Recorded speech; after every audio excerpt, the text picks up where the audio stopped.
இருங்க இருங்க உங்களாண்ட தான் பேசணும், கொஞ்சம் பொறுமையாக இருங்க. இந்த வசனத்தை கேளுங்க. இந்த நாளிலே உங்களோடு பேசக்கூடிய ஒரு வார்த்தை யோவான் 10ஆம் அதிகாரம் 11ஆம் வசனம். நானே நல்ல மேய்ப்பன், நல்ல மேய்ப்பன் ஆடுகளுக்காக தன் ஜீவனை கொடுக்கிறார். பாருங்கள், நானே நல்ல மேய்ப்பன் என்று ஆண்டவர் சொல்கிறார். உங்களுக்கு மேய்ப்பர், நம்மளை மேய்க்கிறவர், நம்மளை ஆகாரத்துக்கு கொடுக்குறவர், நம்மளை ஆசீர்வதிக்கிற தேவன். அவர் தான் சொல்கிறார், நானே நல்ல மேய்ப்பன். அவர் என்ன பண்ணுறாரா, நல்ல மேய்ப்பனாக இருக்கிறார் நம்ம வாழ்க்கையில். இப்போ ஆடு மேய்க்க போகிறாங்கன்னு வச்சுக்க, அது ஆடுங்க மேய்ப்பனுடைய சத்தத்தை கேட்குமா, குரல் குத்தா பின்னாடியே வரும். அதேமாரி மேய்ப்பனுடைய சத்தை ஆடுகள் அறிந்திருக்குமா. அதே போல் நீங்கள் எத்தனையோ பேர் தேவனை அறியாத இருக்கலாம். இந்த வீடியோ பார்க்குற, இந்த வசனத்தை கேட்குற அன்பு சகோதரன், அன்பு சகோதரிகளே, நீங்கள் ஒவ்வொரு நாளும் இந்த வீடியோ பார்க்கலாம், கேட்கலாம். ஆனால் இயேசு அறிந்து கொள்ளாதபடி இருக்கிறீங்க. ஆனால் ஆண்டவர் உங்களுக்கு தான், நான் தான்ப்பா நல்ல மேய்ப்பன், நான் தன் ஜீவனுக்கு, அந்த ஆடுகளுக்காக தன் ஜீவனை கொடுக்குறாராம்.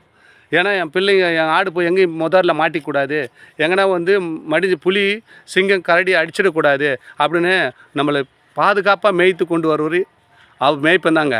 அதே போல் தான் இயேசு கிறிஸ்து உங்கள் வாழ்க்கையில் அநேக பிரச்சனை போராட்டம் வரும்போதெல்லாம் உங்கள் நல்ல மேய்ப்பனாய் உங்களோடு இருந்து எல்லா காரியத்தையும் வெற்றிகரமாக மாற்ற அவர் வல்லவராக இருக்கிறாருங்க.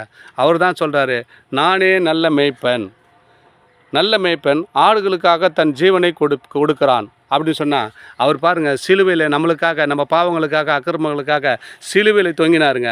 அந்த பாவத்துக்காக தான் சொல்கிறார், நான் தான்ப்பா நல்ல மேய்ப்பன், நல்ல ஆடுகளுக்காக தன் ஜீவனை கொடுக்குறார். அவர் ஜீவனை விட்டு நம்ம மனம் திரும்ப வேண்டும், எல்லா ஜனங்களும் நல்லா இருக்க வேண்டும்.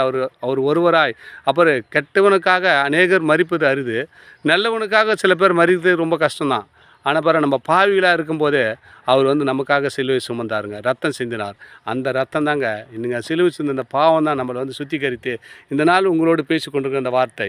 நீங்கள் என்ன பண்ணுங்கள், தொடர்ந்து இந்த வீடியோ பாருங்கள், சர்வசாதாரணமாக பார்க்காதீங்க, சப்ஸ்கிரைப் பண்ணி பாருங்கள், லைக் பண்ணி பாருங்கள், அநேகர் ஷேர் பண்ணுங்கள். ஆமேன். God bless you.